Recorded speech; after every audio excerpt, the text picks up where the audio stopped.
ආයුබෝවන් හැමෝටම අද අපි කතා කරන්නේ 10 ශ්‍රේණියට අදාළ පළවෙනි පාඩම තොරතුරු හා sannivedana තාක්ෂණය කියන පාඩම. ඔයාලා දන්නවා ඇති 10 ශ්‍රේණියට ආවන් පස්සේ කාණ්ඩ තුනක් විදියට බෙදෙනවනේ. පළවෙනි විෂය කාණ්ඩය, දෙවෙනි විෂය කාණ්ඩය, තුන්වෙනි විෂය කාණ්ඩය කියලා. එතකොට මේ තොරතුරු හා sannivedana තාක්ෂණය එහෙම නැත්නම් ICT කියලා කියන්නේ තුන්වෙනි විෂය කාණ්ඩයට අදාළ පාඩමක්. හරි දැන් අපි බලමු මේ විෂය තෝරගත්තාන් පස්සේ 10 ශ්‍රේණියට අදාළ තියෙන පාඩම් ටික මොනවද කියලා. පළවෙනි පාඩම තමයි තොරතුරු හා sannivedana තාක්ෂණය. මම මේ පාඩම් ගැන කෙටියෙන් පොඩ්ඩක් හැඳින්වීමක් දෙන්නම්. ඒ වුණාට ඔයාලට තේරෙන එකක් නැහැ මම කියන්නේ මොනවද කියලා. ඒක නිකන් දල අදහසක් විතරක් ගන්න. මේ පාඩමේ මොනවද තියෙන්නේ කියලා විතරක්. ඔයාලගේ පළවෙනි පාඩම තමයි තොරතුරු හා sannivedana තාක්ෂණය. ඒකේ අපිට කතා කරන්න තියෙන්නේ මොකද්ද තොරතුරක් කියන්නේ, මොකද්ද දත්තයක් කියන්නේ, ඊළඟට තොරතුරු හා sannivedana තාක්ෂණයේ මොන මොන දේවල් වලට භාවිතා කරන්න කියලා මේ පාඩමේදී අපි කතා කරනවා. දෙවෙනි පාඩම තමයි පරිගණකය හඳුනාගන්නේ. ඒකට පරිගණකයේ තියෙන කොටස්, ඊළඟට කොටස් කියොත් ආදානුපාංග, ප්‍රතිදානුපාංග වගේ දේවල්, ඊට පස්සේ පරිගණක ජාල ඒව ගැන කතා කරනවා. ඊළඟ පරිගණක පද්ධතියේ දත්ත නිරූපණයට භාවිතා කරන ක්‍රම. නම්බර් සිස්ටම් පාඩම තමයි තුන්වෙනි පාඩම. එතකොට මේ පාඩමේදී කතා කරනවා දැන් පරිගණකයකට දත්ත දෙන එක එක ක්‍රම තියෙනවා. දිමේ සංඛ්‍යා පද්ධති, සංඛ්‍යා පද්ධති ගැන තමයි අපි කතා කරන්නේ. දිමේ සංඛ්‍යා පද්ධති, අෂ්ටක සංඛ්‍යා පද්ධති, ෂඩ්දශමීය සංඛ්‍යා පද්ධති, දශමීය සංඛ්‍යා පද්ධති, ඒ වගේ සංඛ්‍යා පද්ධති ගැන කතා කරන මේක කැල්කියුලේෂන් පාඩමක්. හතරවෙනි එක තාර්කික ගාල සමග බූලිය බීජගණිතය. ඒකෙදි අපි කතා කරන්නේ ලොජික් ගේට් ගැන. මූලික තාර්කික දාර ඒවයි සත්‍යතාවක් වැදලා එහෙම කරන පාඩමක්. පස්වෙනි එක තමයි මෙහෙයුම් පද්ධතිය. එතකොට මේ පාඩමේදී අපි කතා කරන්නේ පරිගණකයේ දැන් අපිට එක එක කළමනාකරණය කරනවනේ, ගොනු කළමනාකරණය වගේ දේ, ක්‍රියායන කළමනාකරණය. ඒ ඊළඟට අපිට අතුරු මුහුණතක් දෙන්නේ. ඒ දෙන්නේ අපේ මොකෙන්ද? OS එකෙන්. අන්න ඒ ගැන තමයි අපි කතා කරන්නේ පස්වෙනි පාඩමේ. ඊළඟට මේ 6, 7, 8 කියන පාඩම්, 8, 9 කියන පාඩම් ප්‍රැක්ටිකල් පාඩම් ටිකක් තමයි තියෙන්නේ. වදායි සැකසීම් වර්ඩ් ප්‍රොසෙසින් කියලා කියනවා. ඒ පාඩමෙන් දැන් ඔයාලා මොකක් හරි ලියුමක් වගේ දෙයක් ටයිප් කරනකොට ඒ දේවල් කරන්නේ දැන් අපි ටයිප් කරලානේ මේව කරන්නේ. එතකොට අපි ඒකට පාවිච්චි කරනවා Word කියන software එක Microsoft වගේ. Word කියන ඒක තමයි අපි O level syllabus එකේ කතා කරන්නේ. ඒ Word ගැන විතරයි කතා කරන්නේ. ඊට අමතරව තියෙනවා තව software. ඒ වුණාට අපි O level syllabus එකේදී කතා කරන්නේ Word ගැන. 7 වෙනි පාඩම විද්‍යුත් පැතුරුම්පත්. ඒකෙදී අපි කතා කරනවා Excel ගැන. 8 වෙනි පාඩම ඉලෙක්ට්‍රොනික සමර්පණ. ඔයාලා ඕන තරම් දැකලා තියෙනවා ගුරුවරු උගන්වනකොට මාධ්‍යයක් විදියට ගන්න ඕනේද ප්‍රසන්ටේෂන්. අන්න ඒවා හදාන්නේ PowerPoint එකේ software එකේ. එතකොට ඒක ගැන PowerPoint එක ගැන කතා කරනවා. PowerPoint එක ගැන කතා කරනවා ඒ පාඩමේදී. ඊළඟට තියෙන දත්ත සමුදාය. මේකත් අර මේ වගේ ප්‍රැක්ටිකල් පාඩමක්. ඒ විදිහට කතා කරන්නේ Microsoft ලගේ Access කියන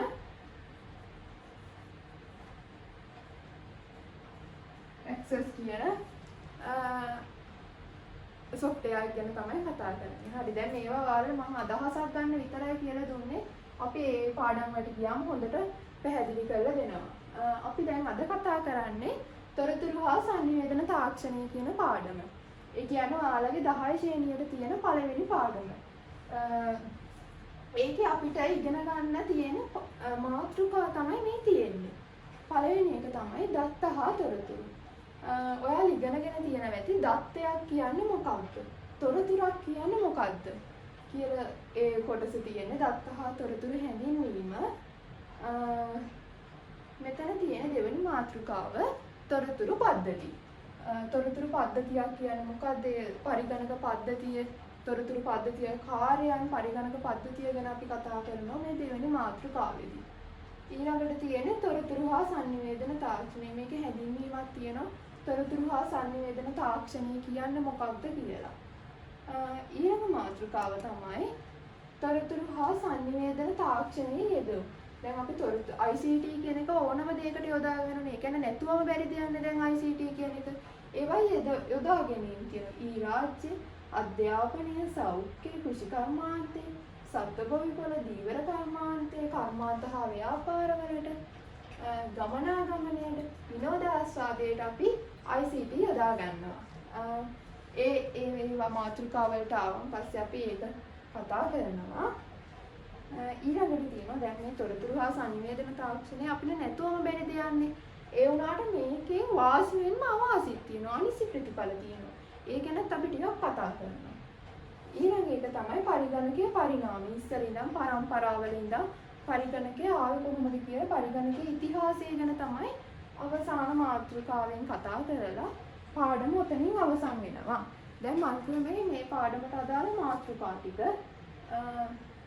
මම මෙතන දැන් උගන්වනවා පළවෙනි මාතෘකාව දත්ත හා තොරතුරු. පොඩ්ඩක් ඉන්නවා මේක මකන්න.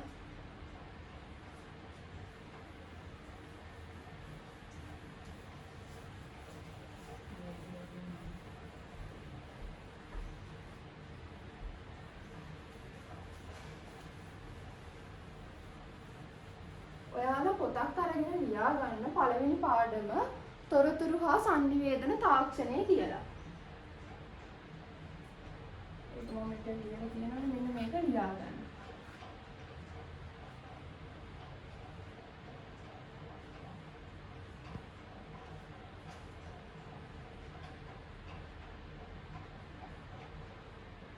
තාක්ෂණ. ඔක තමයි අපේ පාඩම.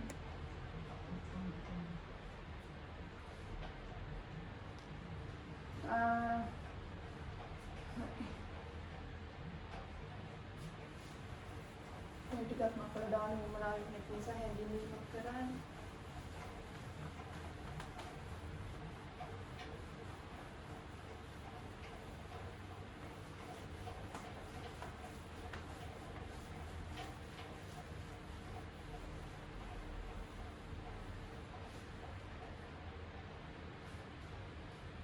මම මේ බෝඩ් එකේ ඉඳ ගන්න මෙන්න මේ ටිකක් කොටසක් මකලා දානවා.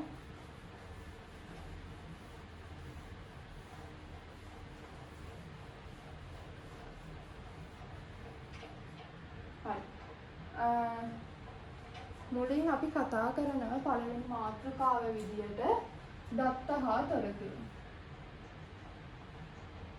මාතෘකාව ඊට යටතේ ලියා ගන්න. දත්ත හා තොරතුරු.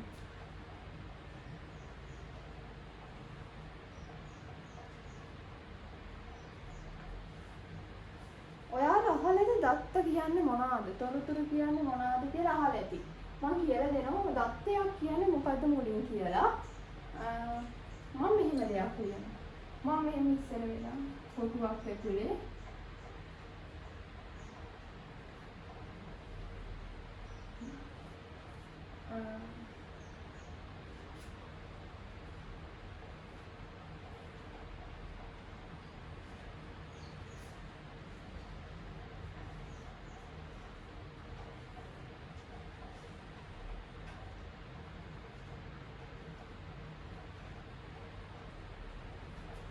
ඊළඟට ලියනවා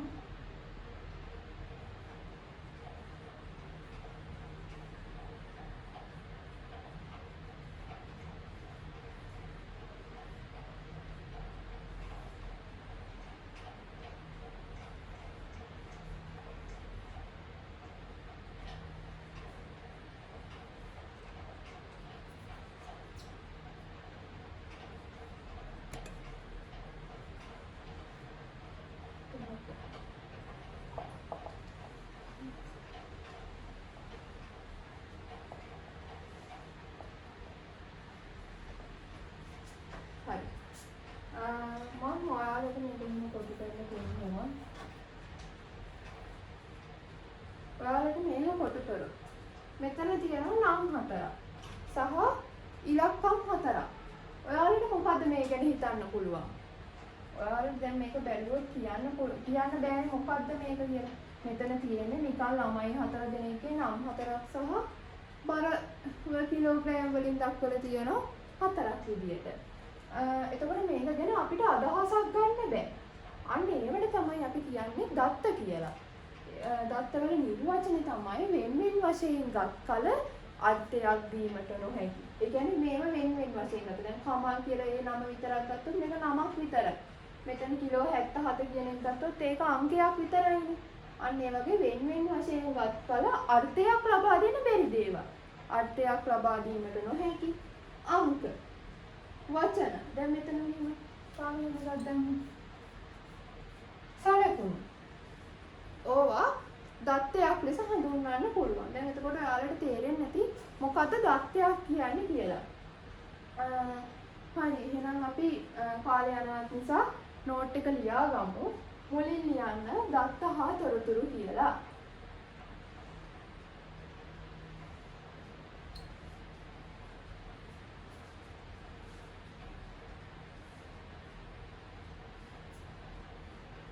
හරි.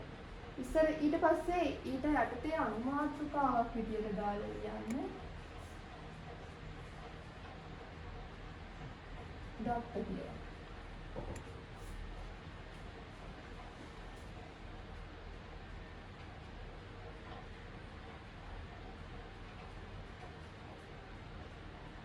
හරි ලියන්න කියලා හිතනවා. දැන් ලියා ගන්න දත්තයක් කියන්නේ මොකක්ද කියලා. දැන් මතක තියාගන්න දැන් මම මේ නෝට් දෙනකොට ඔයාලා කියන දේ හොඳට ඔළුවට දාගන්න. ඒ වුණාට නෝට් එකේම විතරක් මේ ඉන්න එපා. ඒක නිසා ඔයාලා කියන දේ මතක තියාගෙන මේ අදාළ කරුණු ටික විතරයි මම නෝට් එකට දෙන්නේ. හරි එහෙනම් ලියා ගන්න දත්තයක් කියන්නේ මොකක්ද කියලා. දත්ත යනු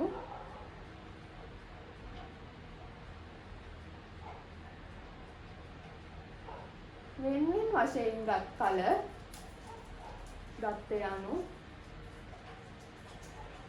වෙන වශයෙන් ගත් කල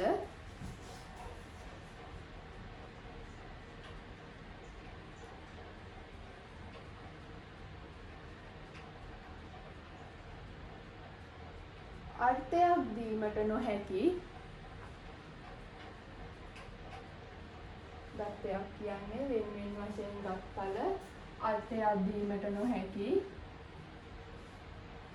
අංක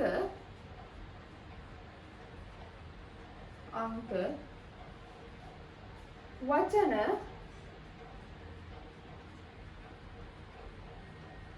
සලකුණු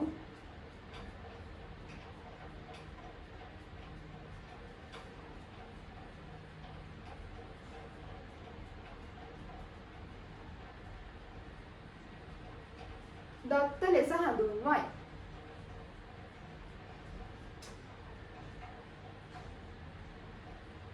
හරි ඔයාලට තේරෙන්නේ නැති දැන් දත්තයක් කියන්නේ මොකක්ද කියලා. දත්තයක් කියලා කියන්නේ මේවා වෙන වශයෙන් ගත්තන් පස්සේ මේවට කිසිම තේරුමක් නැහැ. නමක් විතරයි, අංකයක් විතරයි. ඒ වගේ තේරුමක් නැති ඒවට තමයි කියන්නේ. ඒ කියන්නේ කිසිම සැකසීමකට භාජනයක් කරලා නැහැ. හදපු එකක් නෙවෙයි නිකන් කෙනෙක්ගේ නම. ඩෙස් එක පුටුව ඒ වගේව ගත්තන් පස්සේ ඒව දත්තයක්. හරි. ඔයාලට දත්ත කියන මාතෘකාව පැහැදිලි වෙන්නේ නැති. ඊළඟට අපි කතා කරනවා තොරතුරු ගැන. මම මේක නෑ ඊට කලින් දත්ත කියන උදාහරණ ලියලා කමල් සමාවක් 75 කියලා මේ විදිහටම ලියන්න.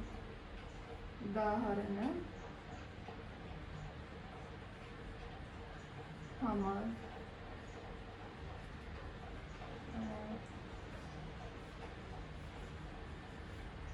77 73 උදාහරණ දිලා තියෙනවා 73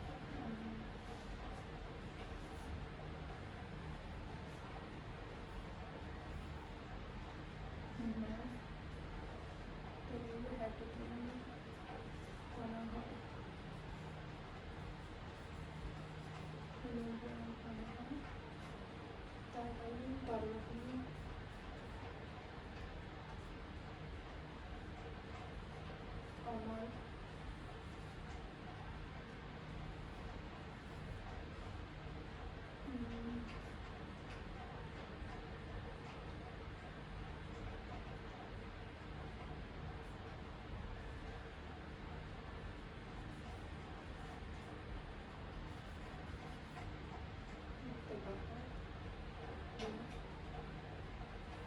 ඔන්න ඔය විදියට ප්‍රමාද උදාහරණ දාලා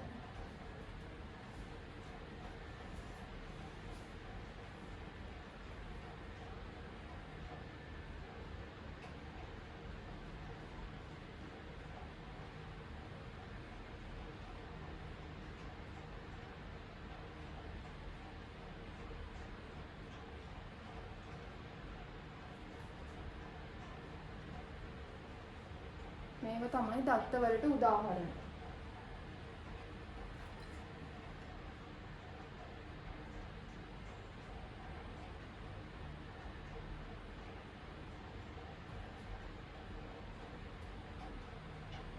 හරිද ලියාගත්තද උදාහරණ ටික?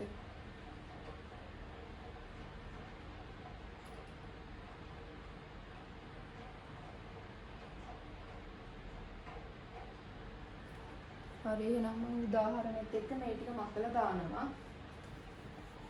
ඊළඟට අපි බලමු තොරතුරක් කියන්නේ මොකක්ද කියලා. දැන් අපි දත්ත ගැන කතා කරානේ. දැන් අපි කතා කරන්නේ තොරතුරු ගැන.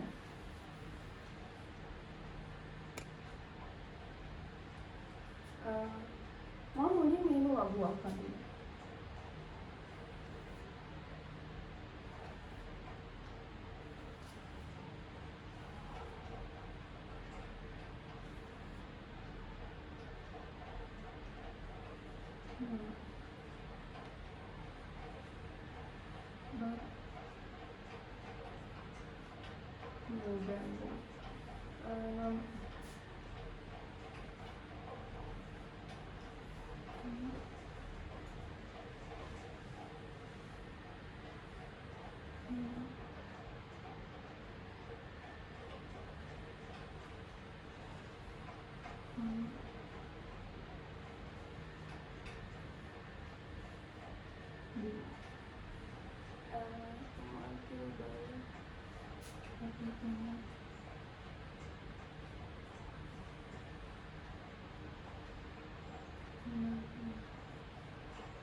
ඔන්න මම වගුවක් ඇඳලා තියෙනවා.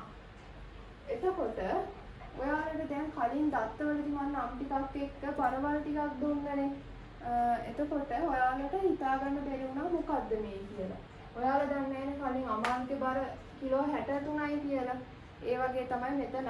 දැන් මෙතන මම ඒක වෙන් කරලා තියෙනවා. අමාන්ගේ බර කිලෝ 63යි, නිමාන්ගේ බර කිලෝ 77යි, කමාල්ගේ බර කිලෝ 50යි, නිමාන්ගේ බර කිලෝග්‍රෑම් 75ක් විදියට මේව කරලා තියෙනවා. එතකොට ඔයාලට මේ දැන් මේක දැන් කලින් එහෙම අදහසක් ආවේ මේක ගැන අදහසක් තියෙන ළමයාගේ ඉස්සරහා බල තියෙනවා. එතකොට එයාගේ බලනේ තියෙන්නේ. අන්න ඒවට තමයි අපි කියන්නේ තොරතුරක් කියලා. ඒ කියන්නේ සාමාන්‍ය තොරතුරක් කියලා කියන්නේ කිසියම් අරමුණක් ඉටු කර ගැනීම සඳහා පැහැදිලි තේරුමක් ඇතිව. පැහැදිලි තේරුමක් තියෙනවා. දැන් අපි මෙතන මගේ අරමුණ තියෙනවා. පන්තියේ මේ හිතන පන්තියේ ළමයි 4 දෙනෙක් කියලා. මම හොයනවා පන්තියේ වැඩිම බර.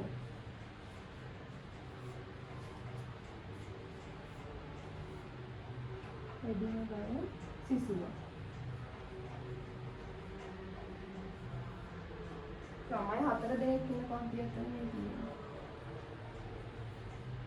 පන්තියේ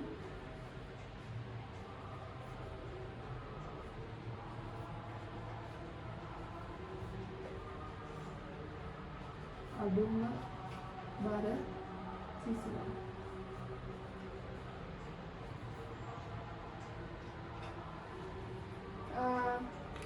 අඩුම බර සහිත ශිෂ්‍ය. මට හිතෙනවා මෙතන පේනව ඇති කියලා. පේනවද දන්නේ නැහැ. බලමු අපි ඉස්සරහින් ලියන්නේ. මේ ටික පේනවද? එහෙනම් මම පේන්නේ නැහැ කියලා හිතන මෙතන ලියන්න.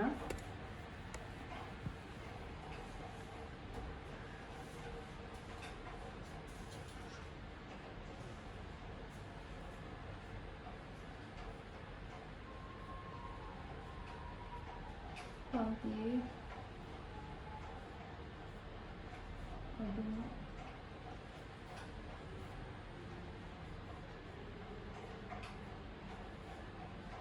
හරි. දැන් මම මෙතනින් හොයනවා පන්තියේ වැඩිම බර සහ අඩුම බර තියෙන ශිෂ්‍යයාගේ නම. අඩුම බර තියෙන්නේ කාටද? කිලෝග්‍රෑම් 50 මේ ටිකේ අඩුම බර කිලෝ 50යි. එයාගේ නම තමයි කමල්. අඩුම බර.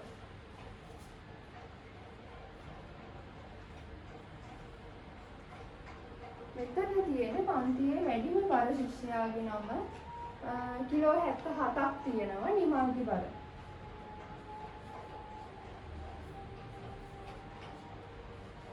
හරිද? එතකොට දැන් මෙතන මගේ අරමුණ තිබ්බේ පන්තියේ ඉන්න වැඩිම බර 9 සහ අඩුම බර 9ගේ නම් දෙක ලියන්න මගේ අදහස තමයි මේක තිබ්බේ.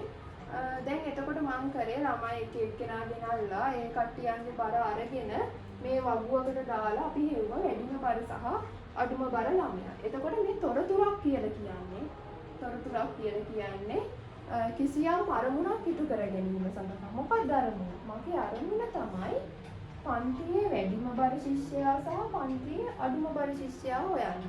පැහැදිලි තේරුමක් ඇතුව මේක දැන් මෙහෙම දැන් කලින් අර එක ගොඩේ ලිව්වට වඩා මෙහෙම වගුවක් ගහලා වෙනුවෙන්ම අරගෙන ඒක ශිෂ්‍යයාගේ නම එහෙම ලිව්වන් පස්සේ ඔයාලට පැහැදිලි තේරුමක් තියෙනවා. පැහැදිලි තේරුමක් ඇතිව ප්‍රයෝජනවත් දෙයකට තමයි මම මේක කරේ. ඒවට තමයි කියන්නේ අපි තොරතුරක් කියලා. හරි නේද? එහෙනම් ඔයාලට දැන් තේරෙනවා දත්ත හා තොරතුරු අතර තියෙන වෙනස්කම්. අපි මේක මුලින් ලියමු. දැන් කලින් මාතෘකාව දත්ත කියලා ලියලා ඒකට නෝට් එක දාලා උදාහරණ ලියුවනේ. මේකේ තොරතුරු කියලා දාලා මාතෘකාව තොරතුරු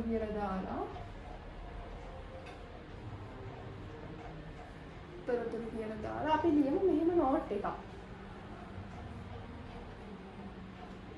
මුලින් තොරතුරු කියලා ලියාගෙන ඉන්නකෝ.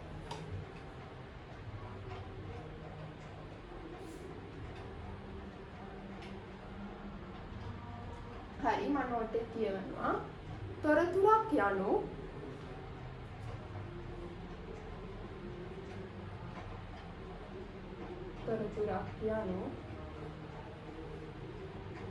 කිසියම් අරමුණක් ඉටු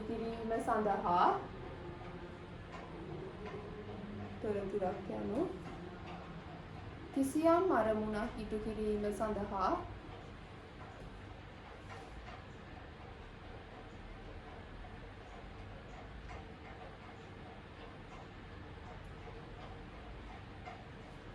පැහැදිලි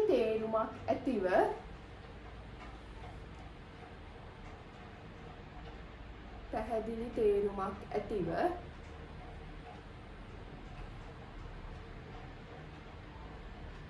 ප්‍රයෝජනවත් ලෙස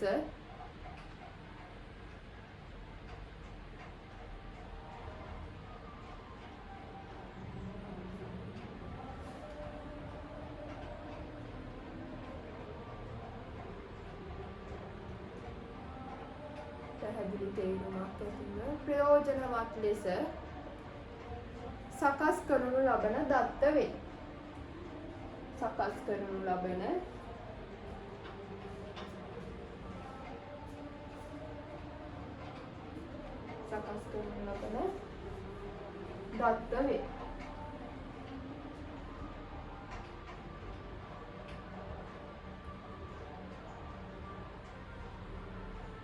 හරි. ලියාගෙන ඇති කියලා ඔයාලා හිතනවා නෝට් එක. ඊට පස්සේ ලියා ගන්න. දැන් ඔයාලා කලින් දැක්ක දත්ත වල ගත්තේ. දැන් අතන දත්ත වුණ දේවල් තමයි මෙතන තොරතුරක් බවට උනේ. පැහැදිලිව තේරුමක් ඇතිව කිසියම් අරමුණක් ඉටු කරගන්න තමයි අපි තොරතුරු මේක හැදුවේ. ප්‍රයෝජනවත් සකස් කරන දත්ත තමයි තොරතුරක් කියලා කියන්නේ. හරි දැන් මට හිතෙනවා ඔයාලට දත්ත කියන්නේ මොකක්ද? තොරතුරක් කියන්නේ මොකක්ද? දත්ත සහ තොරතුරු අතර තියෙන වෙනස්කම්. ඒක තේරෙන්නේ නැති කියලා මම හිතනවා. දැන් මේ උදාහරණ කියලා දාලා මේ වගුව ඇඳගෙන මේ දෙක ලියාගන්න.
හරි මම හිතනවා ඔයාලා ඉවරයි කියලා. දැන් අපි මේ මාතෘකාව. දැන් ඔයාලා දන්නවා. ඔයාලා මේ මට ඒක කියන්න. ඔයාලා මෙන්න මේ ටික පොඩ්ඩක් වෙනම සටහන් කරගන්න කොලේක. ඊට පස්සේ අතෙන්ට ඉස්සරහින් තියන්න. ඒ කියන්නේ දැන් මේ තියෙන්නේ පාඩමෙන් තියෙන අනුමාතෘකා ටිකනේ. එතකොට ඔයාලා දන්නවා මම මේ පාඩමේ මාතෘකාව කරන් පස්සේ ඒක කරලා කියලා. ඒ කියන්නේ එක මාතෘකාවක්වත් මේ තියෙන්නේ අච්චු පොතේ තියෙන මාතෘකා ටික. ඒක නිසා ඒකත් මොකක් හරි වීඩියෝ එක නවත්තලා ලියා ගන්න කලින්. හරි දැන් අපි මම එතකොට දත්ත කතා කරා තොරතුරක් ගැන කතා කරා. මේ ටික ලියාගත්තනේ.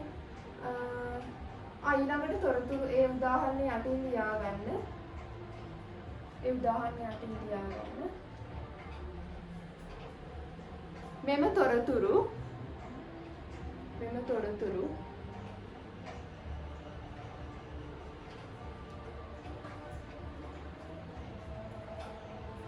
තීරණ ගැනීම සඳහා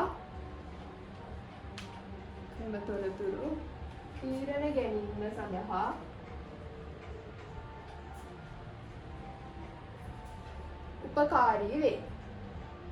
අපිට දැන් මේ තීරණයක් ගන්න මේ තොරතුරු උදව් වුනේ පන්තියේ වැඩිම බර ශිෂ්‍යයා සහ අඩුම බර ශිෂ්‍යයා හොයන්න. ඒක තීරණ ගැනීම සඳහා උපකාර වෙනවා. ඒක MCQ එකක් විදියට ඒ වගේ එන්න පුළුවන්. ඒක නිසා තමයි මම ඒක වෙනම දුන්නේ. හරි. අපි දැන් මම දත්ත කියන්නේ මොකද්ද තොරතුරක් කියන්නේ මොකද්ද දත්ත හා තොරතුරු වල වෙනස ඔයාලට තේරෙන්නේ නැති. ඊළඟට අපි කතා කරනවා තොරතුරු පද්ධති. දෙවෙනි මාතෘකාව.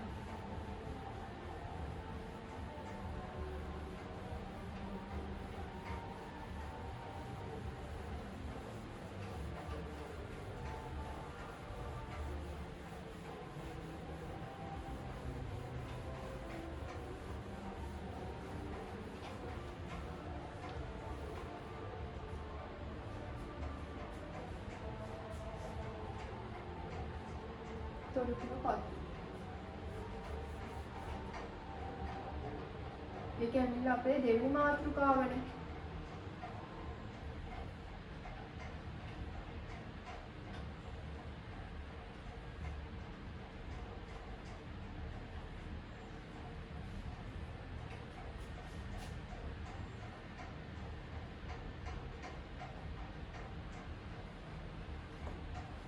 හරි ළමයි. එතකොට තොරතුරු පද්ධතියක් කියන්නේ මොකක්ද? අහලා තියෙනවද කලින් තොරතුරු පද්ධති කියන්නේ මොකක්ද කියලා? තොරතුරු පද්ධතිය ඕනේ. අපි බලමු පද්ධතියක් කියන්නේ මොකක්ද කියලා මුලින්. දැන් ඔයාලා දන්න ඕන තරම් පද්ධති තියෙනවා. ස්වාභාවික පද්ධති, කෘත්‍රිම පද්ධති, ඕන තරම් පද්ධති ගන්න ඕනේ. පද්ධතියක් කියන්නේ මොකද්ද?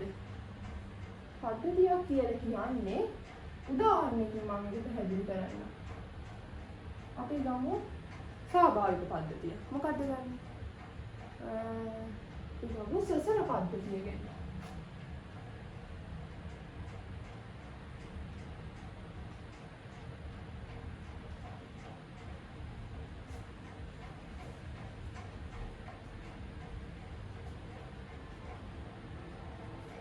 හරිද? සසර පද්ධතිය ගත්තොත් මේ සසර පද්ධතියේ තියෙන කොටස්. මේ සසර පද්ධතිය ගත්තොත් සසර පද්ධතිය කියන්නේ ස්වාභාවික පද්ධතිය. ඒකේ තියෙන සංඝටක නැත්නම් කොටස් තමයි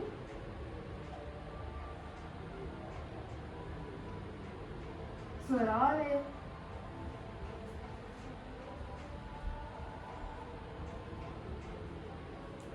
ශ්වාසනාලය,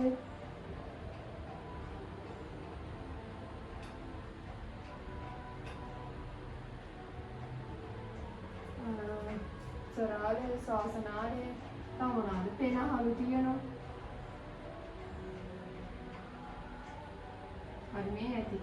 මේට අමතරව තියෙන කොටස් මේ තුන විතරක් ඇති ඔයාලට තේරුම් ගන්න.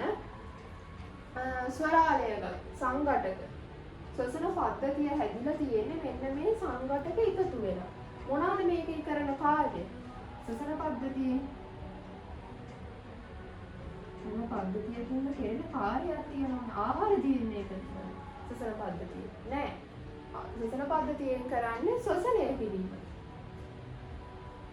ශ්වසනය කරන්න උපකාරී වෙන්නේ.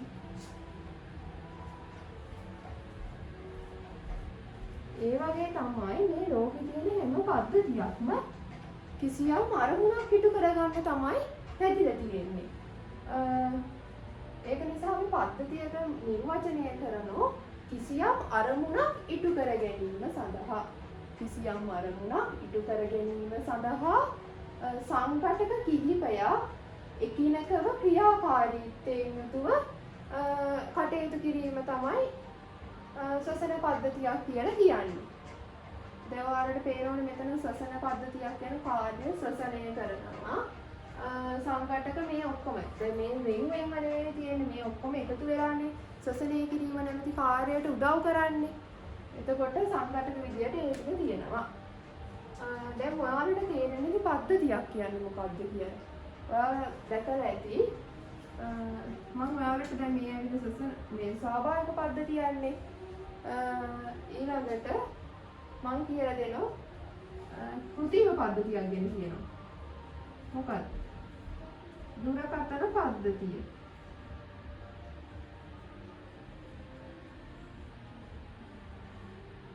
දුරකථන පද්ධතිය. දුරකථන පද්ධතිය කියලා කියන්නේ සංඝටක විදියට ගන්න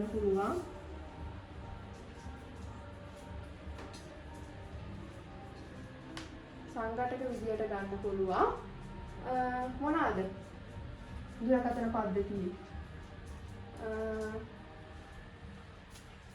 පරිපතය. දුරකථනයේ කියන පරිපතයක් තියෙනවා. සාමාන්‍ය දුරකථනයේ තියෙන ජංගම දුරකථනයක ජංගම දුරකථනයක තව තියෙනවා සිම්පත.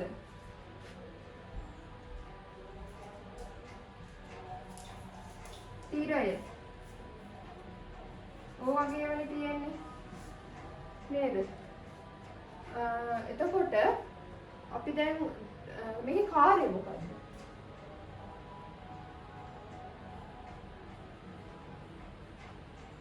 කාර්යය තමයි සාමාන්‍ය දුරකථන පද්ධතියෙන් කරන ගොඩාක් කාර්යයන් තියෙනවා. මූලික කාර්යය තමයි සංනිවේදන කෘත්‍යයනේ. සංනිවේදනය කරන්නේ. එතකොට මේක පද්ධතියක්. බයිසිකලය ගත්තත් ඒකත් පද්ධතියක්. ගමනාගමනයට උදව් කරන ප්‍රධාන කාර්යය ඒ බයිසිකලේ තියෙන හැන්ඩලේ ඒව බ්‍රේක් ඒව ඔක්කොම එකතු වෙලානේ කටයුතු කරන්නේ. එතකොට මේ හැම පද්ධතියක්ම එකතු වෙලා තමයි මේ පද්ධතිය හැදෙන්නේ. එතකොට ඒවයි කිසියම් අරමුණක් ඉටු කරගන්න තමයි තියෙන්නේ. එතකොට මුලින් ලියාගමු. දැන් අපි ඔයාලට තේරෙන්නේ නැති පද්ධතියක් කියන්නේ මොකක්ද කියලා. පද්ධතියක් කියන්නේ මොකක්ද? දැන් තොරතුරු පද්ධතිය ඕනේ නැහැ. තොරතුරු පද්ධතිය යටතේ අනුමාත්‍රිකාවක් දාන්න පද්ධතිය කියන පද්ධතිය.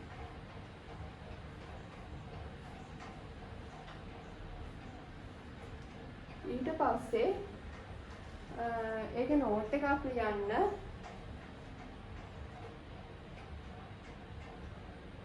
පද්ධතිය ලියාගත්ත නේද? යම්කිසි කාර්යයක්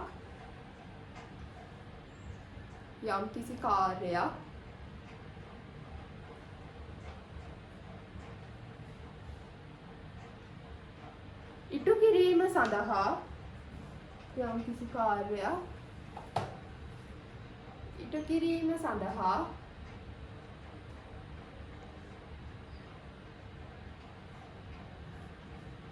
සංඝටක කිහිපයක්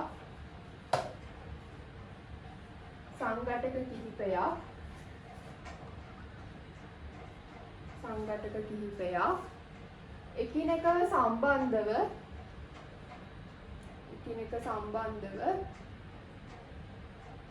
ක්‍රියා කිරීම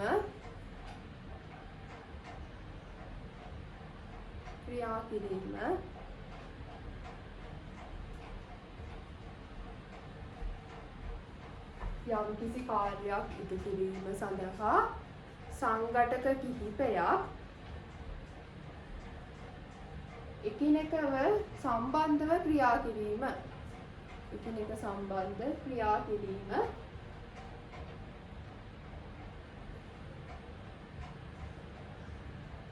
පද්ධතියක් ලෙස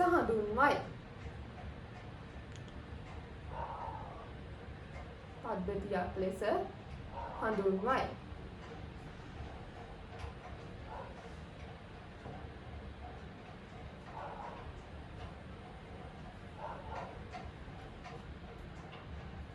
හරි.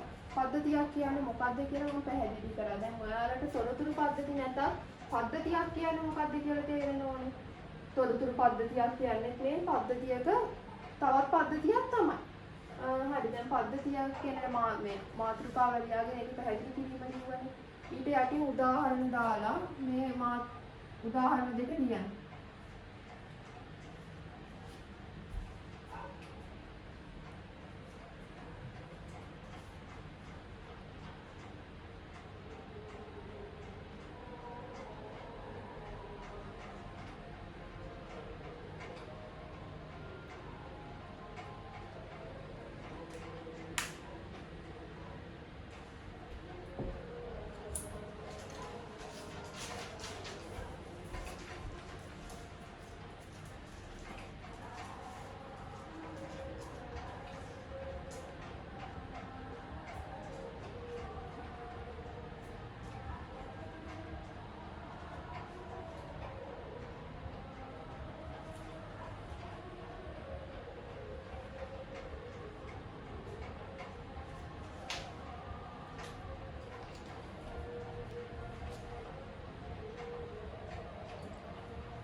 මම දැන් ඔය කතා කරේ ස්වාභාවික පද්ධතියකුයි කෘත්‍රිම පද්ධතියකට උදාහරණ.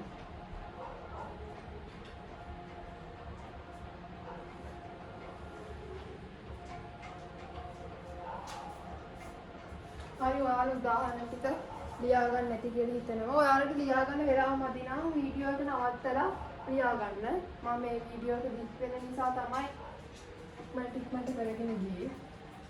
හරි.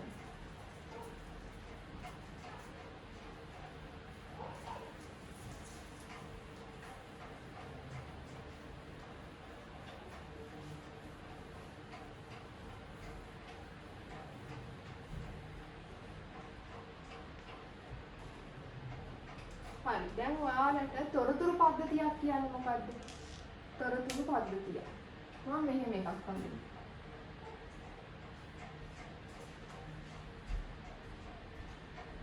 බලාගෙන ඉන්න බෝඩ් එක දිහා.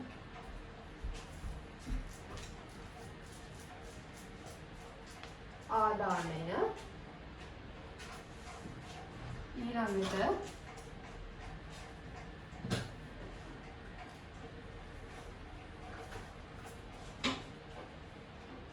සැකසීම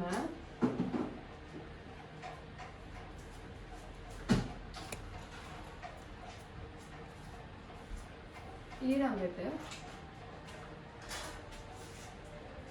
ප්‍රතිදානය. කොහොමනේ? එතකොට අපි මේක තමයි තොරතුරු පද්ධතියක විදියට දීලා තියෙන්නේ.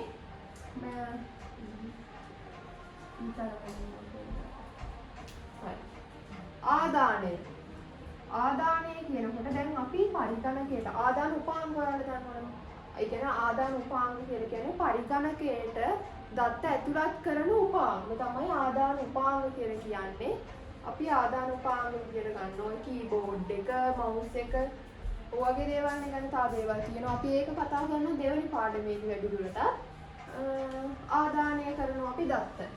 දත්ත සහ උපදෙස් තමයි අපි ආදානය කරන්නේ ආදාන උපාංග වලින්. දත්ත හා උපදෙස්.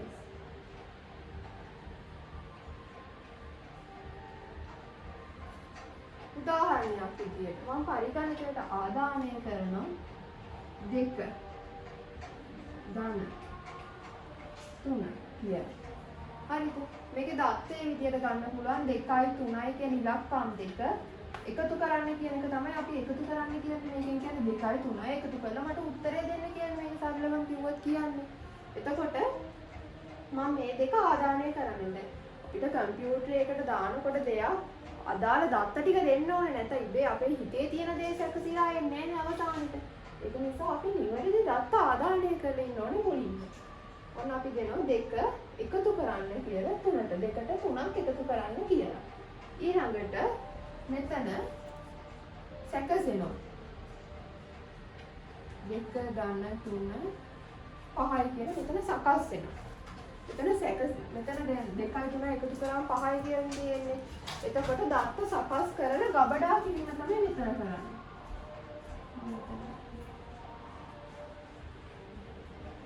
දත්ත සකස් කරන ප්‍රතිදානයට ලබා දෙන ගබඩා කරන්න එපා. දත්ත සකස් කර ප්‍රතිදානය කිරීම.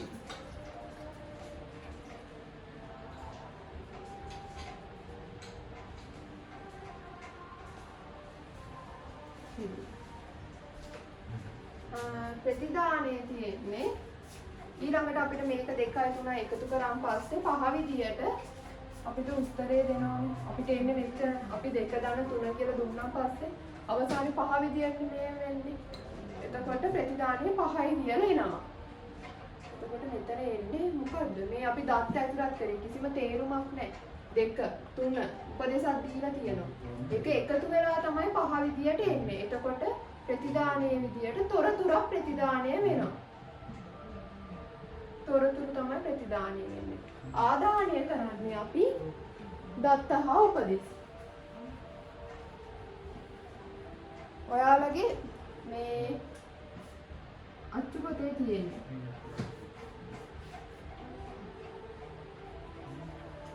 අච්චු පොතේ තියෙන්නේ ආදානය කරනවා කියලා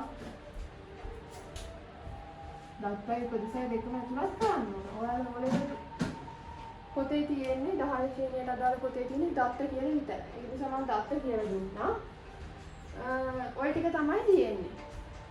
මේ ටික ඉස්සර වෙලා ලියන්න. දැන් අපි දන්නෝ මේකේ පොතේ තිබ්බේ නැහැ තොරතුරු පද්ධතියක් කියන්නේ මොකද්ද කියලා. යනු කුමක්ද කියලා එහෙම පැහැදිලි කිරීමක් තිබ්බේ නැහැ. පද්ධතිය කාර්යය විතරයි තිබ්බේ. ඔයාලා දැන් තේරෙනවනේ තොරතුරු පද්ධතියක් කියලා කියන්නේ යම්කිසි අරමුණක් ඉටු කරගන්න සංඝටක කිහිපයක් එකිනෙකව ක්‍රියාකාරීත්වයෙන් යුතුව ක්‍රියා කරන එකනේ සම්බන්ධව. එතකොට ඒක තමයි පද්ධතියක් කියලා කියන්නේ. තොරතුරු පද්ධතියක් කියලා කියන්නේ.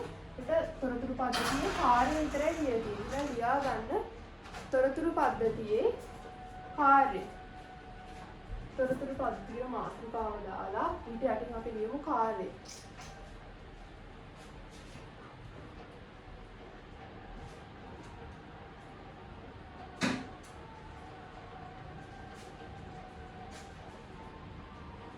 හරිද ලියාගත්තද?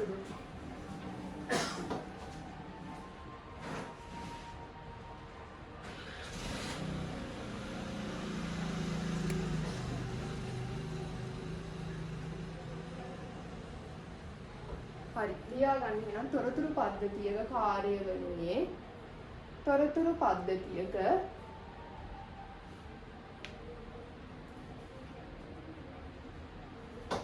කාර්ය වනුයේ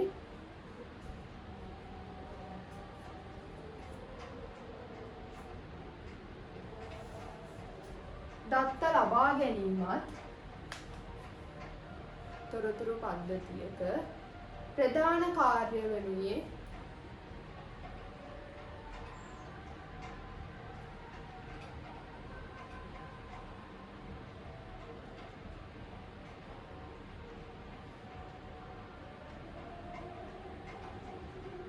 ප්‍රධාන කාර්ය වනුයේ දත්ත ලබා ගැනීමත්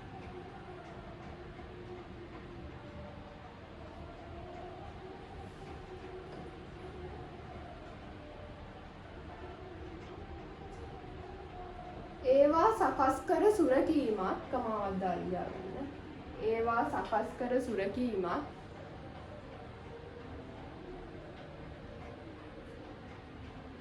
තොරතුරු පද්ධතියක ප්‍රධාන කාර්යය වෙනුවේ දත්ත ලබා ගැනීමත්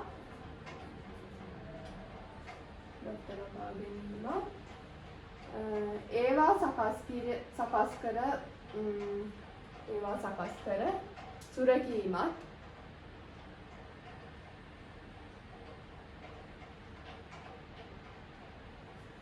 අවශ්‍ය වූ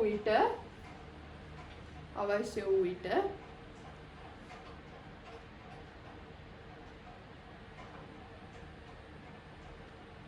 තොරතුරු ප්‍රතිදානය කිරීමත් වේ. අවශ්‍ය වූ විට තොරතුරු ප්‍රතිදානය කිරීමත් වේ.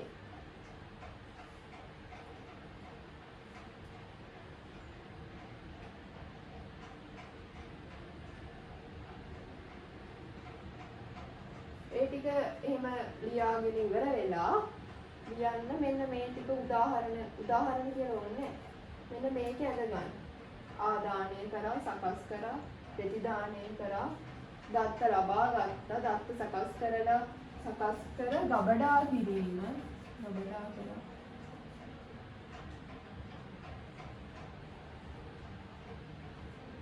දත්ත සකස් කර ගබඩා කිරීම, තොරතුරු ප්‍රතිදානය කිරීම.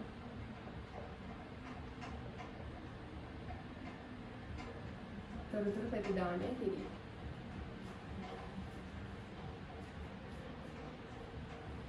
ඔන්න ඔය ටික ලියා ගන්න. එතකොට තොරතුරු පද්ධතියක් කියන්නේ මොකක්ද කියලා ඔයාලට පැහැදිලි.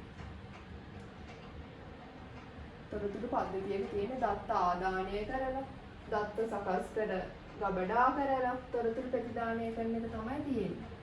දත්ත ආදානය.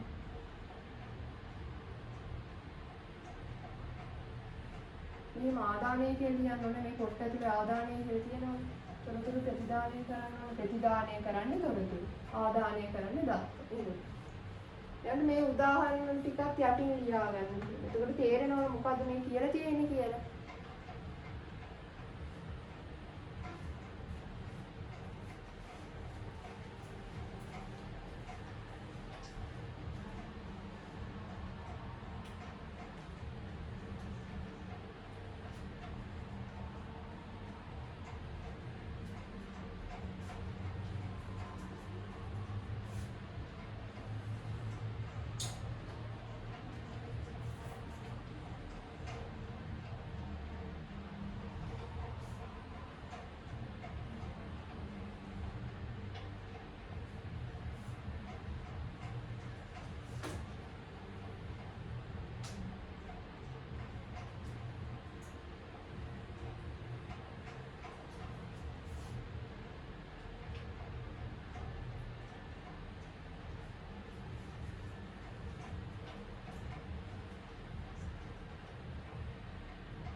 හරි.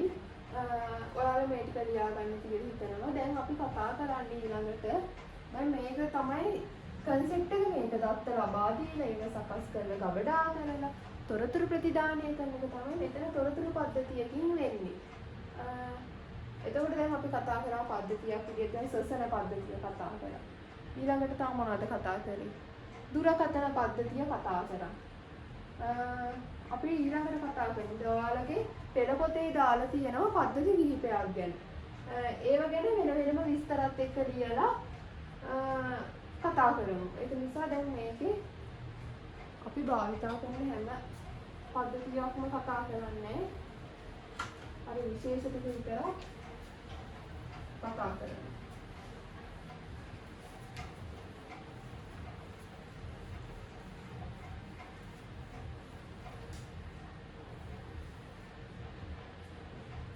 හරි. ඔයාලා දන්නවා ATM machine එක. මොකද පළවෙනි විදිහට තියෙන්නේ ATM machine. දැන් ඔයාලා ATM පැමිණීමක් නෙවෙයි ATM machine එකේ බැංකු පද්ධතියේ භාවිතා කරන ATM යන්ත්‍රය කියලා දාන්නේ බැංකු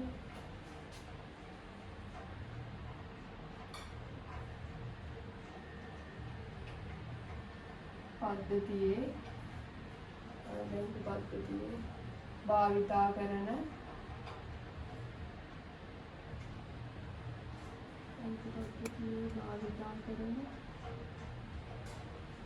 ATM යන්ත්‍රය. ඔයාලා දන්නව නේද? ඔටෝමැටික් ටෙලර් මැෂින් කියලා තමයි ඉංග්‍රීසියෙන් කියන්නේ. ATM යන්ත්‍රය.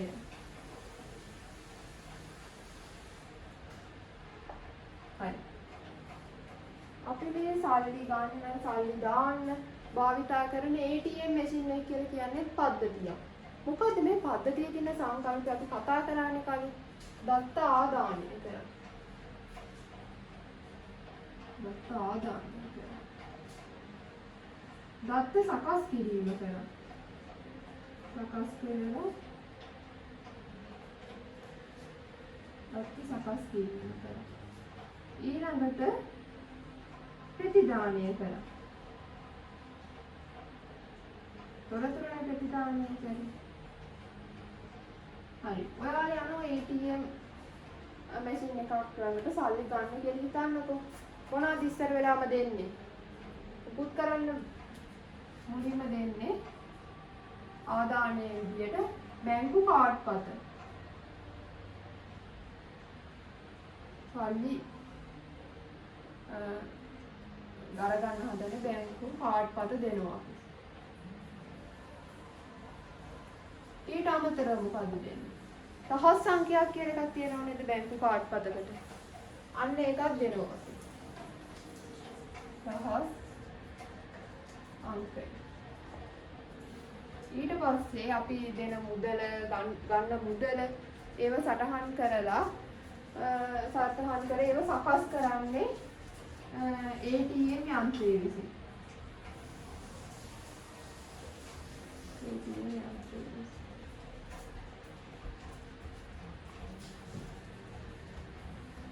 ඊළඟට ප්‍රතිදානය කරන්න මොකද්ද? ශේෂය. බැංකු ශේෂය. දැන් ඔයාලා හිතන ඇති දැන් අපි සල්ලි ගන්නනේ ගියේ. හරි බැංකු කාඩ් පතක් දැන්. රහස් සංඛ්‍යාවක් දුන්නා. ATM යන්ත්‍රයෙන් සකස් කරලා ප්‍රතිදානයේ විදිහට අපිට ලැබෙන්නේ මොකද්ද? සල්ලිනේ. එතකොට මේකේ මුදල් කියන දේ ප්‍රතිදානයක් මේ විදියට ගන්න නැහැ. මොකද මුදල් කියන එක ප්‍රතිදානය කරන්නේ තොරතුරුනේ. මුදල් කියන එක අපි ඒ කියන්නේ සකස් කරන්න දැන් අර අපි බැංකුවේ මුදල් ගන්නකොට හිතන්න 20000ක් තිබ්බ කියලා. 20000න් 10000ක් ගන්නකොට තා ඉතුරු වෙනවනේ 10000ක්. එතකොට අන්න ඒක ශේෂය තමයි යාවත් කාලීන කරන ප්‍රතිදානයේ විදියට අඩු වෙන දේ. 20000ක් තිබ්බනම් 10000ක් අරගත්තා නම් ශේෂය අපේ දැන් බැංකු පොතේ තියෙන්නේ 10000යි කියලා විදියට ලබා දෙන එක තමයි ප්‍රතිදානයේ විදියට සැලකන්නේ. නැත්තම් මුදල් කියන එක තොරතුරක් විදියට ප්‍රතිදානය කරන්නේ නැහැ. බැංකු පද්ධතිය මේ ATM යන්ත්‍රය භාවිතා කරන තොරතුරු පද්ධතිය තමයි අපි මේ පළවෙනි එකේ කතා කරන්නේ.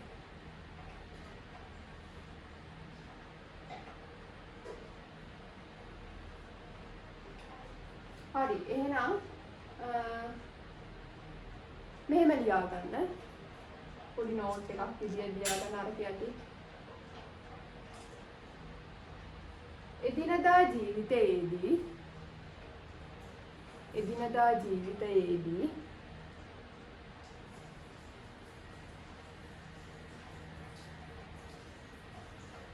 අප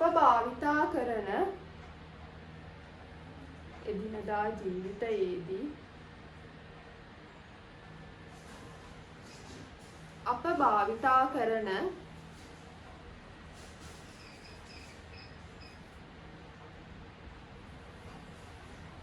තොරතුරු පද්ධති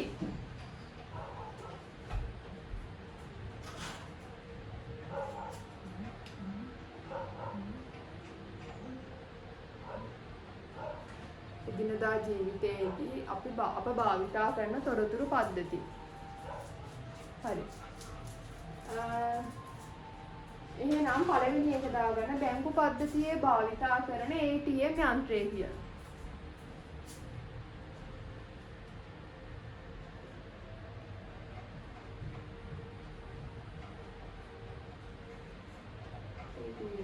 කියලා දාලා ආදානයේ විදියට බැංකු කාඩ් පත රහස් සංකේය දුන්න සකස් කරලා ATM යන්ත්‍රයේ විසින් ප්‍රතිදානය දෙන බැංකු ශේෂය. ඔය ටික ලියා ගන්න. මම දෙනවා විනාඩියක් විතර වෙලාවක්. වෙලා මදි වුණොත් වීඩියෝ එක නවත්තන්න ලියා ගන්නවා.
හරි ඔයාලා ලියා ගන්න ඇති කියලා හිතනවා.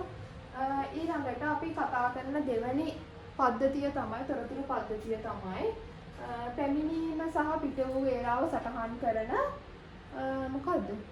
ඇඟිලි සලකුණු යන්ත්‍රයකට අපි කියනවා finger print machine කියලා. මේ ටික මම කරනවා.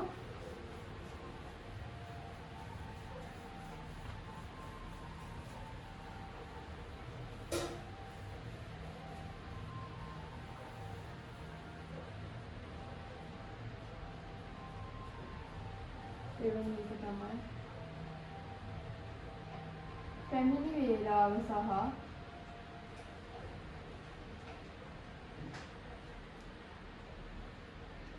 පැමිණීම පිට වූ වේලාව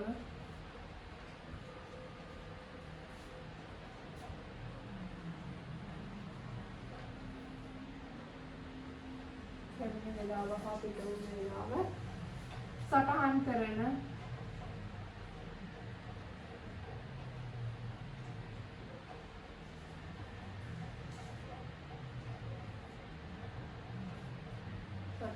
කරන ඇඟිලි සලකුණු යන්ත්‍රය.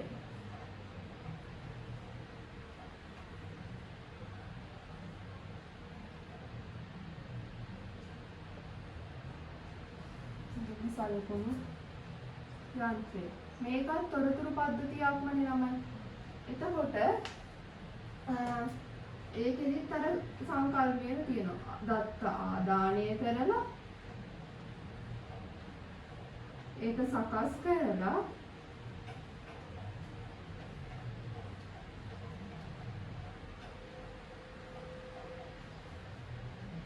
තොරතුරු ප්‍රතිදානය කරනවා.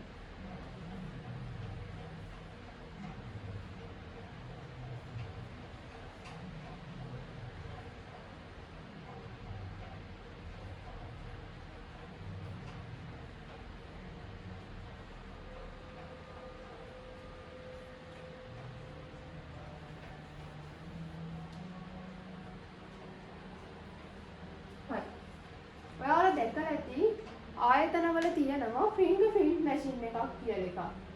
ඒකෙන් අපි උදේ පාන්දර ආයතනයට ගියන් පස්සේ ඇඟිලි සලකුණ තියෙනවා.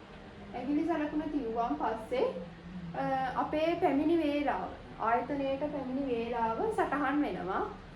අපි එනකොට විතරක් නෙවෙයි ආයතනයෙන් පිට වෙනකොට ආය ඇඟිලි සලකුණ තියලා තමයි පිට වෙන්නේ. එතකොට ඒකේ පිට වූ වේලාව සටහන් වෙනවා. එතකොට මේකේ වෙන්නේ ආදානයේ විදියට ගන්න මොකද්ද අපි? කලින් එකේ ATM මැෂින් එකේ ගත්ත කාඩ් පතේ රහස් සංඛ්‍යාවයිනේ. මේක අපිට ආදානයේ විදියට ගන්න පුළුවන්. ඇඟිලි සලකුණ ෆින්ගර් එක තමයි තියන්නේ.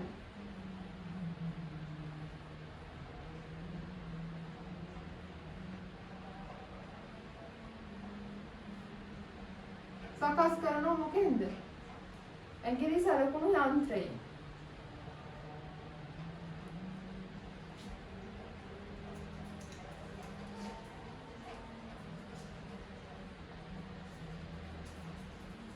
ඇඟිලි සලකුණු යන්ත්‍රයෙන් ප්‍රතිදානය කරන මොකද්ද? උදේ පාන්දර එනකොට පැමිණි වේලාව සටහන් කරනවනේ. තා මොනවද? යනකොට මොන වේලාවද? පිට වූ වේලාව සටහන් කරනවා. ඔන්න ඔය දෙක තමයි සකස් වෙලා ප්‍රතිදානය කරන්නේ තොරතුරක් විදියට.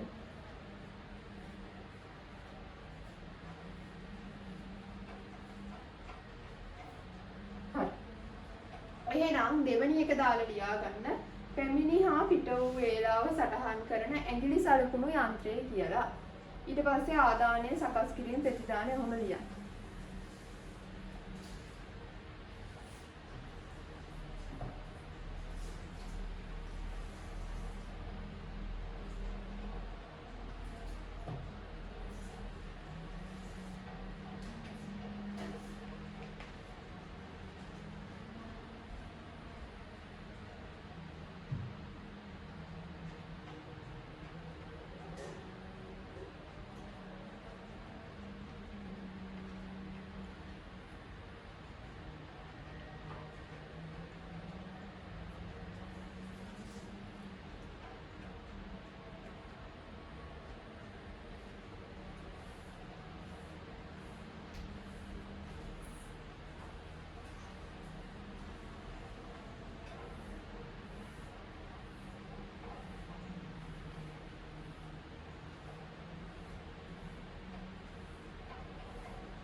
හරි.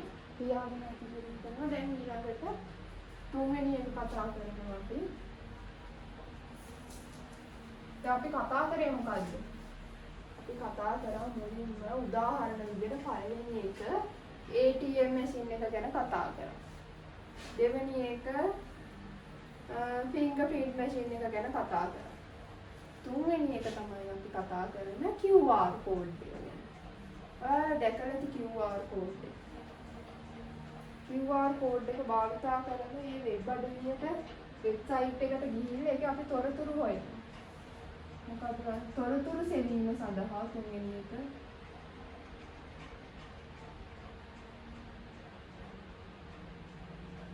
තොරතුරු සෙවීම සඳහා භාවිතා කරන ලද QR කේතය. භාවිතා කරන QR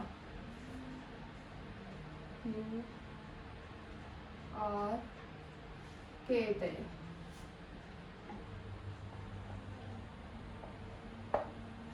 පරහන ක්‍රෝණන් දාගන්න QR code එක. හරි. මොකද ළමයි මේක ආදානය කරන්න. දැන් ඔයාලා දැකලා තියෙනවා QR code ස්කෑන් කරනවා. මතකද ඉස්සර තිබ්බා කොරෝනා කාලේ QR code. QR code තිබ්බා ඉන්දන පිරවුම් හවුල් වල තෙල් ගන්නකොට ඒ QR code එක අරන් ඉස්සර ගියේ. අන්න ඒකට තමයි කියන්නේ QR code එක කියන්නේ. මේකේ තමයි අර දේශී ආදානය කරනවා. සකස් කරනවා. ප්‍රතිදානය කරනවා. මේ හැම තොරතුරු පද්ධතියකම සංකල්ප තමයි ආදානය කරනවා. සකස් කිරීම කරනවා. ප්‍රතිදානය කරනවා.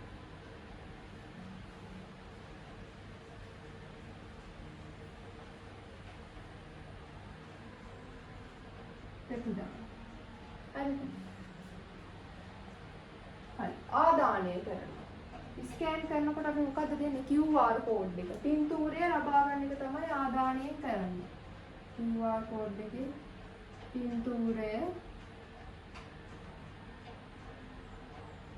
ලබා ගැනීම. සකස් වෙනවා. QR මැෂින් එකෙන් තමයි සකස් වෙන්නේ. විකේතනය වෙනවා. ඒ කියන්නේ දැන් අරක ඔක්කොම කෝඩ් එකක් විදියටනේ තියෙන්නේ. ඒ කියන්නේ කොටු සලකුණුනේ තියෙන්නේ. ඒක දිග ඇරෙනවා. විකේතනය වෙනවා කියන්නේ මේක. විකේතනය වෙලා ස්කෑන් කරාන් පස්සේ මොකද්ද යන්නේ? විකේතනය. ඒ වෙබ්සයිට් එකට යනවා. වෙබ් අඩවියට BBC.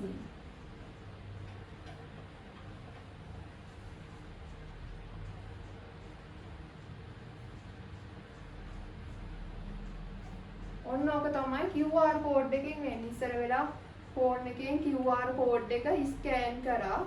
ඒක විකේතනය වෙලා ඒ වෙබ් අඩවියට අදාළ තොරතුරු, ඒ කියන්නේ වෙබ් අඩවියට පිවිසලා අපිට ඒකට අදාළ තොරතුරු ගන්න පුළුවන් QR code එකෙන්. එතකොට QR code එක කියලා කියන්නේ තොරතුරු පද්ධතිය. හරි නේද? ඔයාලට තේරෙන්නේ නැති. එහෙනම් මම මේක ලියා ගන්න. මේ ටික ලියාගන්න. තුන්වෙනි එක කියලා දාලා උදාහරණ.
හරි ඒක ඉඳලාගෙන ඉවරයි.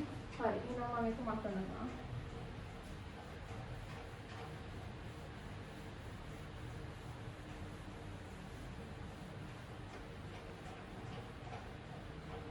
ඔන්න ඒ ටික තමයි ළමයි තිබ්බේ. QR කියන තොරතුරු පද්ධතියට උදාහරණ විදියට තිබ්බේ ওই ටික තමයි. එතකොට මම තව එකක් කියන්නම් අමතර එකක් විදියට පැවරුමක එක තියෙනවා. බාකෝඩ් එක ඔයාලා දැකලා තියෙනවා පොත්වල.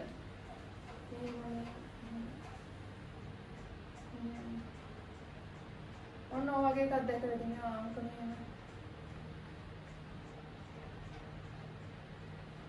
ඔහොම යටින් අංක පේලියක් තියෙනවා. ඔය සුපර් මාකට් වල තියෙනවා. දැන් ඕනම කඩේක තියෙනවා. පොතක් ගත්ත කියලා හිතන්නකෝ පොතේ පිටිපස්සේ තියෙනවා මෙන්න මේ බාකෝඩ් එක. එතකොට ඒක බාකෝඩ් මැෂින් එකට අල්ලනවා. අර QR කෝඩ් එකේ උන දෙයම තමයි තියෙන්නේ. බාකෝඩ් මැෂින් එකට අල්ලනවා. එතකොට ඒකේ විකේතනය වෙලා ප්‍රතිදානයක් විදියට අර භාණ්ඩේ මිල, භාණ්ඩේ නම, භාණ්ඩේ නිෂ්පාදිත දිනය, භාණ්ඩේ කල්ලිකුත් වීමේ දිනය වගේ ඒ විස්තර භාණ්ඩයට අදාළ විස්තර තමයි ප්‍රතිදානයේ විදියට එන්නේ. ආදානය තමයි මේ බාකෝඩ් එක ස්කෑන් කරන එක. ස්කෑන් කරලා තමයි අර විකේතනය කරලා ඒක දිග ඇරලා භාණ්ඩයට තියෙන විස්තර ටික එන්නේ. අන්න ඒකත් පොඩ්ඩක් මතක තියාගන්න. ඒක අච්චු පොතේ නැති නිසා පෙළ පොතේ නැති නිසා අපි ඒක දෙන්නේ නැහැ නෝට් එකක් විදියට පොඩ්ඩක් මතක තියාගන්න එක තමයි මම කියන්නේ. හරි. එහෙනම් දැන් මම ඔයාලත් එක්ක කතා කරා දත්ත හා තොරතුරු කියන්නේ මොකද්ද? දත්තයක් කියන්නේ මොකක්ද? තොරතුරක් කියන්නේ මොකක්ද? දත්ත හා තොරතුරු වල දැන් වෙනස්කම් ඔයාලට තේරුණානේ. ඊළඟට කතා කරා තොරතුරු පද්ධතිය. තොරතුරු පද්ධතියක් කියන්නේ මොඩින් මොකද්ද කියලා කතා කරා. ඊළඟට තොරතුරු පද්ධතියක් කාර්යය කතා කරා. ඊට පස්සේ අපි මේ එදිනදා ජීවිතයේදී භාවිතා කරන තොරතුරු පද්ධතියට උදාහරණ කිහිපයක් දුන්නා. හරි. ඒ ටික තමයි පද්ධතියේ කොටස. දැන් අපි ඕනෑම දෙයකින් ඕනෑම දෙයක් පද්ධතියක් ගත්තොත් ඒකෙන් ප්‍රතිදානයක් දෙනවා. දත්තයක් දුන්නොත් දත්තත් හා උපදෙස් දීලා සකස් කරන්න කියලා ප්‍රතිදානයක් කරොත් අනිවාර්යෙන් ඒක එන්නේ තොරතුරක්නේ. මොකක් හරි හැදිච්ච දෙයක්නේ. ඒන ඕනම තොරතුරක් අපිට ගුණාත්මකයි කියලා කියන්න බෑ. වැඩ කර නැති දේවල් වුණත් තොරතුරක් විදියට හැදෙන්න පුළුවන්. ලැබෙන හැමදේම අපිට වැදගත් වෙන්නේ නැහැ. ඒක නිසා ගුණාත්මක තොරතුරක් වෙන්න ඕනේ. ඒ කියන්නේ අපි ආදානය කරලා සකස් කරලා ලබා ගන්න තොරතුර ගුණාත්මක තොරතුරක් වෙන්න ඕනේ. ඒකට ගුණාත්මක තොරතුරක්ද කියලා අපි හොයන්නේ කොහොමද? අන්නේ ගුණාත්මක තොරතුරක් කියන එකට ගුණාත්මක තොරතුරක ලක්ෂණ කියනවා අපිට කතා කරන්න. එහෙනම් පොඩි මාතෘකාවක් දාගන්න ගුණාත්මක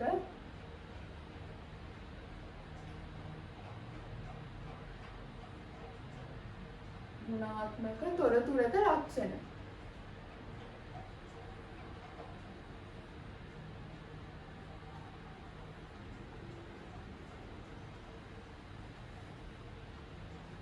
අපිට ලැබුණ තොරතුරක් ගුණාත්මකද කියලා බලන්න පුළුවන් ලක්ෂණ කියනවා. පළවෙනි එක අදාළ බව. අදාළ බව. හිතන්න මම මෙහෙම තනි උදාහරණයකට අරන් කියනවා මෙහෙම දෙයක්. මම යනවා මේ දුරකථනයක් මිලදී ගන්න වෙබ්සයිට් එකකට. වෙබ්සයිට් එකකට ගිහිල්ලා බලනවා ෆෝන් ගැන විස්තර බලනවා මිලදී ගන්න. ඒකේ තියෙන්නේ වෙබ්සයිට් එකේ වෙබ්සයිට් එකේ තියෙන ෆෝන් ගැන කියලා හිතන්නකෝ. ඒ වුණාට මම මේ වෙබ්සයිට් එක ඇතුළට ගිහින් බලනකොට ඒකේ තියෙන මොනවා ගැනද? ඒකේ තියෙන කම්පියුටර් ගැන විස්තර. ඉතින් අපිට වැඩක්ද මගේ ඕමනාව මොකද්ද? ෆෝන් එකක් මිලදී ගන්න ෆෝන් එකකට අදාළ විස්තර ටිකනේ. ඒකේ ඇතුලේ කම්පියුටර් වල විස්තර තිබිලා වැඩක් නැහැනේ. අන්න ඒකට තමයි කියන්නේ අදාළ බව කියලා. අපි හොයන දෙයට අපිට ලැබෙන තොරතුරට අදාළ ඒ දෙයට විතරක් අදාළ දේවල් තමයි තියෙන්න ඕනේ දැන්. ෆෝන් මේ විකුණන වෙබ්සයිට් එක කම්පියුටර් වල විස්තර තිබ්බට වැඩක් නැහැ. අන්න ඒ වගේ තමයි අදාළ බව තියෙන්න ඕනේ තොරතුරට. ඊළඟ කාරණේ තමයි අංග සම්පූර්ණ බව.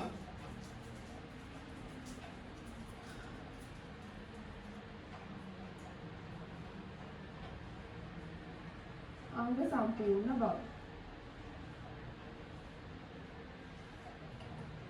අංග සම්පූර්ණ. ඒක ගැන කතා කරමු මොකද කියන්නේ. ඔන්න මම දැන් මේ වෙබ්සයිට් එකට ගියා ෆෝන් එකක් බලන්න.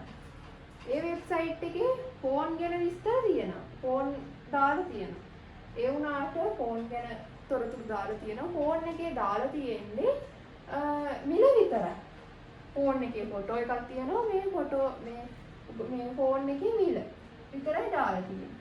ඉතින් මට ෆෝන් එකක් හොඳයි කියලා ඒකේ පෙනුමේ ඒකේ මිලේ වටිනාකමින් තීරණය කරන්න පුළුවන්ද?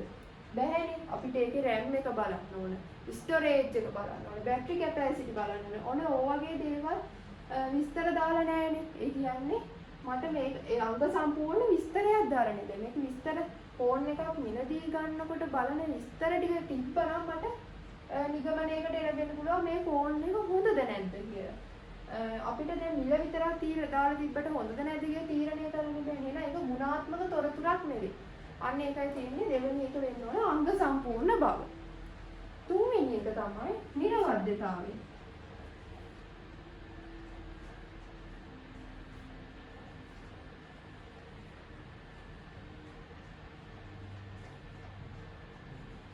නිර්වද්‍යතාවය. මේක ගැන කතා කරොත් නිර්වද්‍යතාවය. ඔව්. දැන් ඔන්න මම ආයේ වෙබ්සයිට් එකකට යනවා ෆෝන් එකක් බලන්න. ෆෝන් එකේ මිල තියෙනවා. ඔක්කොම විස්තර ටික තියෙනවා.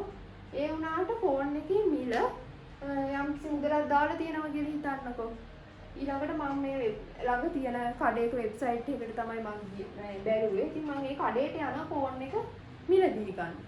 එතකොට ඒ තියෙන මුදල නෙවෙයි ඒ වෙබ්සයිට් එකේ දාලා තියෙන මුදල නෙවෙයි කඩේට ගියන් පස්සේ කියනවා ඊට වඩා අඩු හෝ වැඩි මුදලක්. එතකොට ඒක නිර්වද්‍යයද?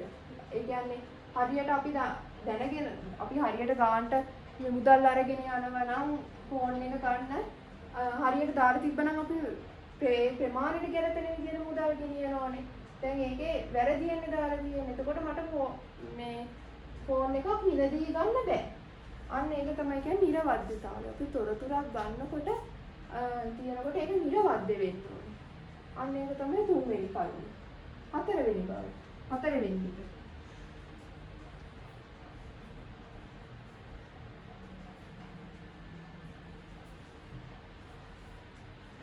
හතරවෙනි එක තමයි කාලීන බව. කාලීන බව කියලා කියන්නේ මොකද්ද? කාලීන බව කියලා කියන්නේ දැන් ඔන්න මම වෙබ්සයිට් එකකට ගිහිල්ලා ෆෝන් බලන වෙබ්සයිට් එකකට ගිහිල්ලා ෆෝන් බලනවා. ඒකේ තියෙන්නේ පරණ මොඩල්. ඒ කියන්නේ දැන් අලුතෙන් එන ෆෝන් වර්ගවල විස්තර නැහැ පරණ ඒවා තියෙන්නේ. එතකොට ඒ වගේ එකක් ගන්න හිතනවද? නැහැ. ඒකට කාලීන බව කියලා කියන්නේ අන්න ඒකට. තව උදාහරණයක් ගමු අපි ඒකට. තව පැහැදිලි වෙන්න. හිතන්න කාලගුණික තොරතුරක් ගන්නවා කියලා දැන් ඕන මට හෙට දිනේ කාලගුණික තොරතුරක් ලබා ගන්න. කාලගුණික තොරතුරු විස්තර දැනගන්න. එතකොට මම වෙබ්සයිට් එකට ගිහිල්ලා බලුවාන් පස්සේ පෙන්වන්නේ ඊයේ කාලගුණික තොරතුරු ටික. ඉතින් මට ඒක වැඩක් ඒක අද ඒ කාලගුණ තත්ත්වයේ තියෙන්න පුළුවන් කියලා කියන්න බෑනේ. අන්න ඒකට තමයි කාලීන බව කියන්නේ. ඒ කියන්නේ කාලයත් සමග අලුත් වෙන්න ඕන මේ තොරතුරු වල විස්තර ටික. හරි ඒක තේරෙන්න තිබුණා. ඊළඟට පස්වෙනි එක තමයි එතන අවසාන එක පිරිවැය අවම වීම.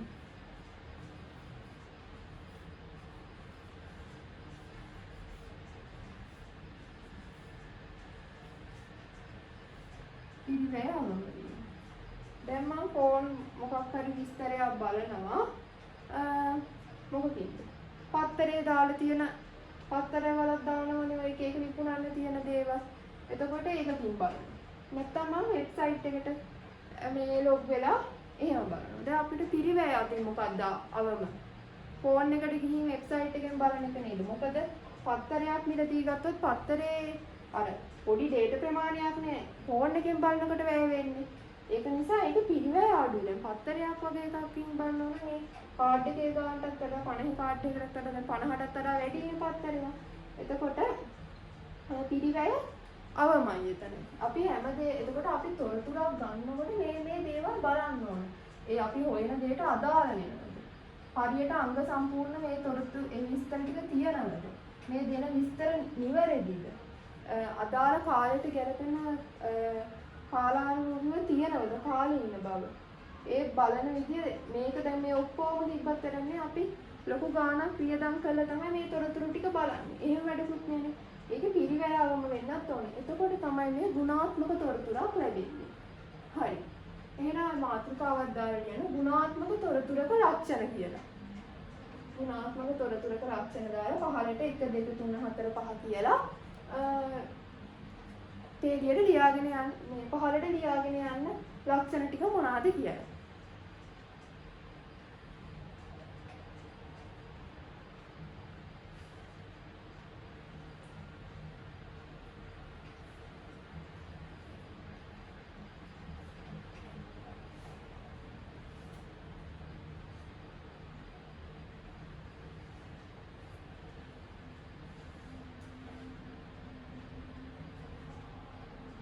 මේ ටික ඔයාලා ලියාගන්න විනාඩි 2ක් විතර දෙන්න.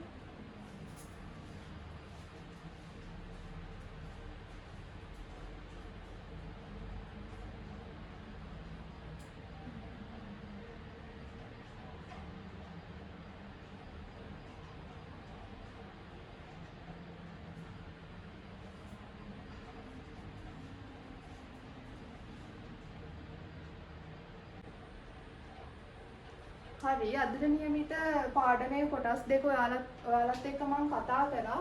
මොනවාද අපි මතක් කරමු පාඩමේ මුලට යමුකෝ. අපි කතා කරා දත්ත කියන්නේ මොකක්ද කියලා. තොරතුරක් කියලා කියන්නේ මොකක්ද කියලා. එතකොට දත්ත හා තොරතුරු වල වෙනස්කම්. ඊළඟට අපි එදිනදා ජීවිතයේදී භාවිතා කරන තොරතුරු පද්ධති ගැන කතා කරා.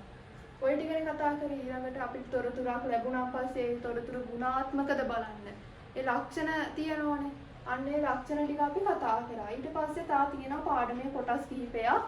මෙන්න මේ කොටස තමයි ලොකුවටම තියෙන්නේ පාඩමේ ප්‍රධාන කොටසක් විදියට. ඊට පස්සේ මේ පාඩම මෙතනින් ඉවර වෙනවනේ මේ පාඩම ටික කරලා ඉවරුනාන් පස්සේ ඔයාලට ඊළඟට අපි කරන්නේ පාස් පේපර්. දැන් මේ පාඩමේ තියරි දැනුම විතරක් ගත්තට මදි. දැන් පාඩමෙන් පාඩමට හැම පාඩමකටම අදාළ පාස් පේපර් කරන්න ඕන. මොකද ඔයාලා දන්නේ මේ පාඩමට එන්නේ මොන වගේ ප්‍රශ්නද? දැන් නෝට් එක තියනවා පාඩම් කරනවා එච්චරයි කරන්නේ. දැන් පේපර් කිරීමක් ලොකුවට වෙන්නේ නැහැනේ. ඒක නිසා පාස් පේපර් ටික අනිවාර්යෙන් කරන්න ඕන පාඩමෙන් පාඩමට. ඔයාලා හිතන්නකො 2023 O level වලට ආපු ප්‍රශ්නෙට සමාන ප්‍රශ්නයක් තමයි ආයි ඊළඟට එන්නේ. ඒක නිසා අර පාස් පේපර් වල දැනුම දැනගන්න ඕන එන්නේ මොනවාද කියලා. ඊළඟට ඊට අමතරව මොඩල් පේපර් උනත් සාකච්ඡා කරන්න ඕන. මොන වගේ ඒවාද එන්නේ කියලා මොඩල් පේපර් වලක් තියෙනවනේ එක එක පළාත් වලට දාපු. ඊට පස්සේ දැන් තා සමහර ළමයි හිතනවා ICT කරන්න බෑ තමන්ට ලැප් එකක් කම්පියුටරයක් නැතුව. O level වලට ලැප් එකක් මේ කම්පියුටරයක් තියෙන්න ඕනේ ICT කරන්න. ඔයාලට තියෙනවා තමයි ප්‍රැක්ටිකල් පාඩම් Word එක, Excel එක, PowerPoint එක, ඊළඟට Access එක ඔය පාඩම් ටිකනේ තියෙන්නේ 10 ශ්‍රේණියට අදාළව ප්‍රැක්ටිකල් පාඩම් විදියට. එතකොට ඒ ටිකත් අපි සජීවීව ප්‍රැක්ටිකල් ටික කරනවා සම්බන්ධ වෙලා ලයිව් එකේ පෙන්නනවා. හරි දැන් ඔය ටික තමයි මට අද කියන්න උවමනා වෙලා තිබ්බේ. ඔයාලා මගේ දැන් මම ඔයාලා 10 වසරේනේ මේ ඉන්නේ. ඒකට 10 ඉඳන් ඔයාලා O level විභාගෙ ලියනවා දක්වාම ඔයාලත් එක්ක මේ මම ඉන්නවා. පන්තිය දිගටම කරගෙන යනවා. හරි ඔයාලා මගේ පන්තියට සම්බන්ධ වෙන්න කැමති නම් මෙන්න මේ නම්බරේට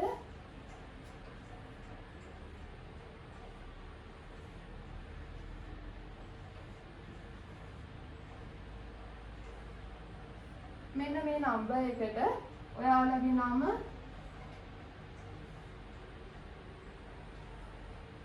ගම පාසල